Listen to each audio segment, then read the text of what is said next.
and welcome to Stubtown, PSU TV's weekly movie review show. This is the spoiler section, and today we are reviewing Justice League.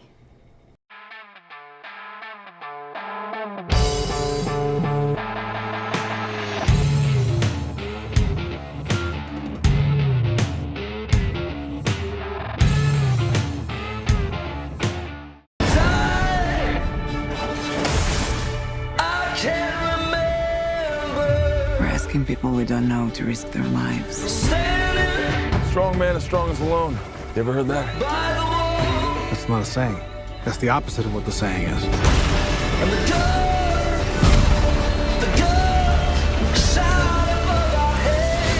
Divided, we are not enough.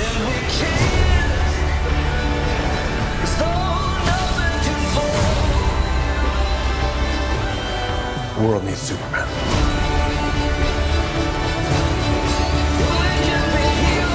I made him a promise. This is why I brought you together. Ride ain't over yet. My man. Welcome to the spoiler section. Today we're reviewing Justice League. I'm Zoe. And I am Adrian.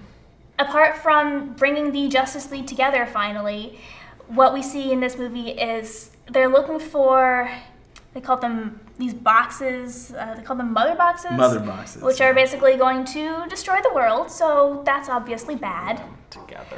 And they bring in Steppenwolf as a villain, and they try to introduce a bit of each of the characters' backstories and fit them all together.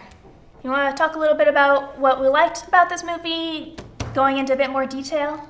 I enjoyed the tonal differences between this movie and Batman v Superman. This movie was dark in parts, or dreary, I guess, is in tone.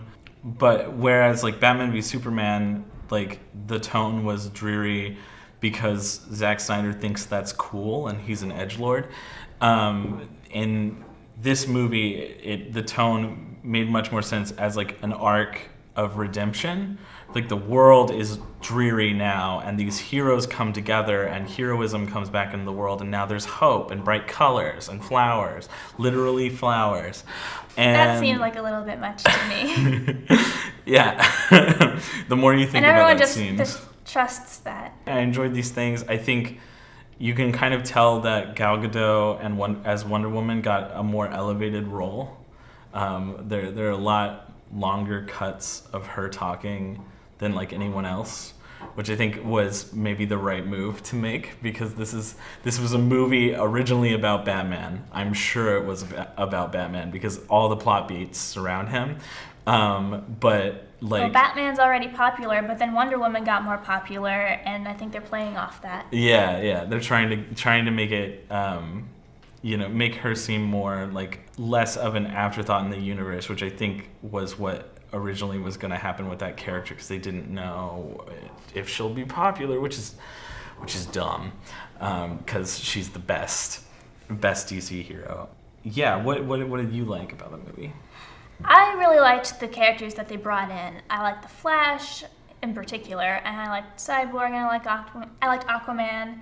I thought they did a really good job with the acting in each of those characters, although I also feel like they didn't really know how much to say about each of these characters' backstories.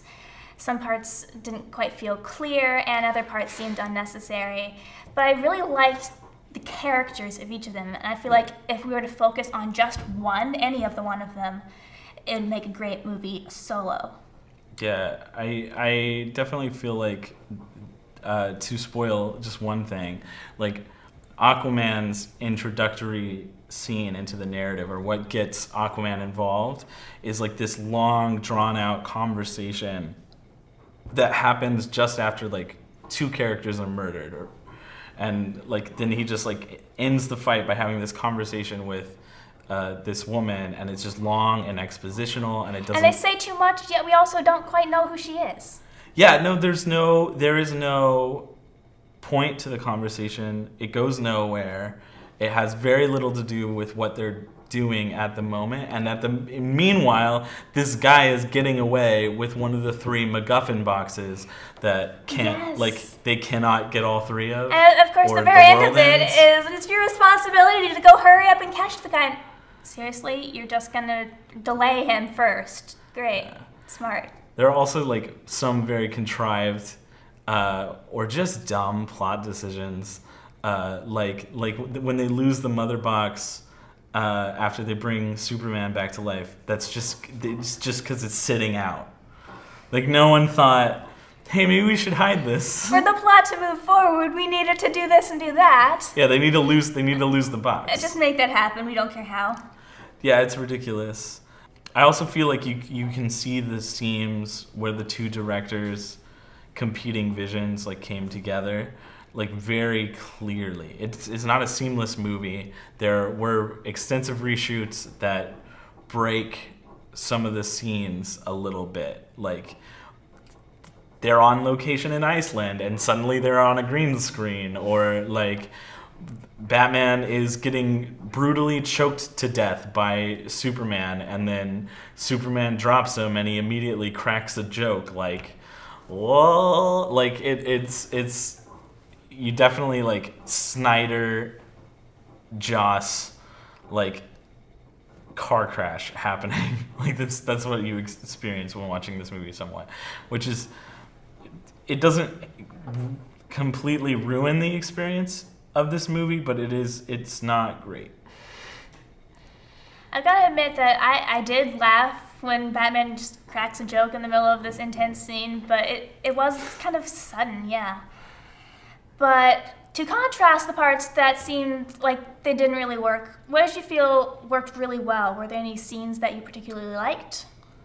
I liked the character introductory scenes, most of them.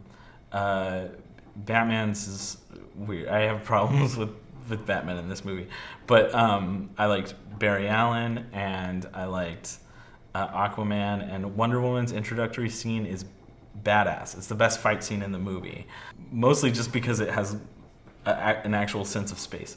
But yeah, I think, and like Superman's introductory scene was good, a little bit.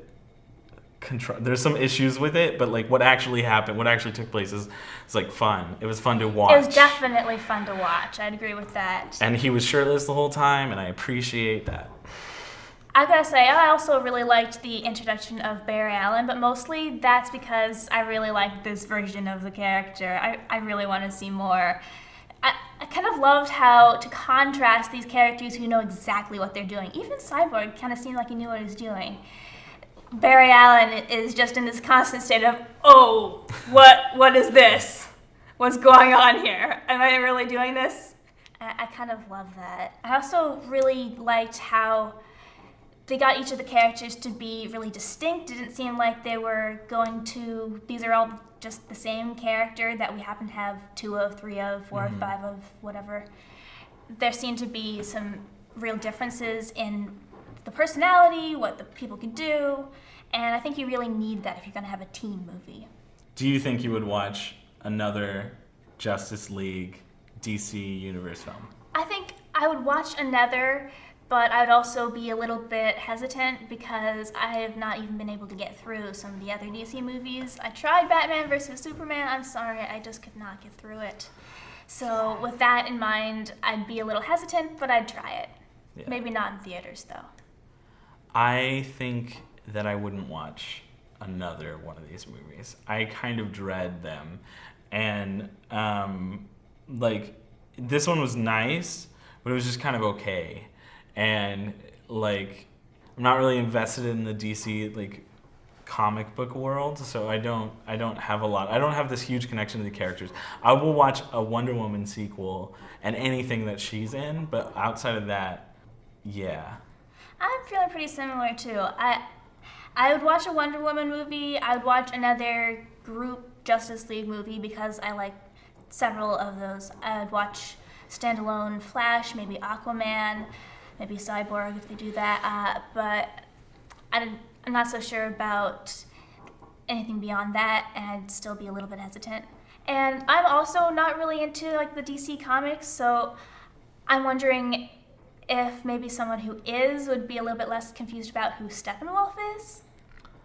I feel like they didn't really introduce him very well. Steppenwolf being the villain of the film and this major character, and he just sort of exists and wants to destroy the world, which doesn't really feel all that, I want to say believable, more like I wasn't invested in it.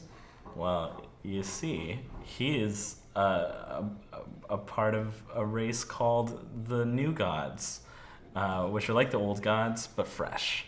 Which was not mentioned at all. I mean, was it? No, he said something about wanting to become a new god. Yeah, I took that as just melodrama. Isn't he already? But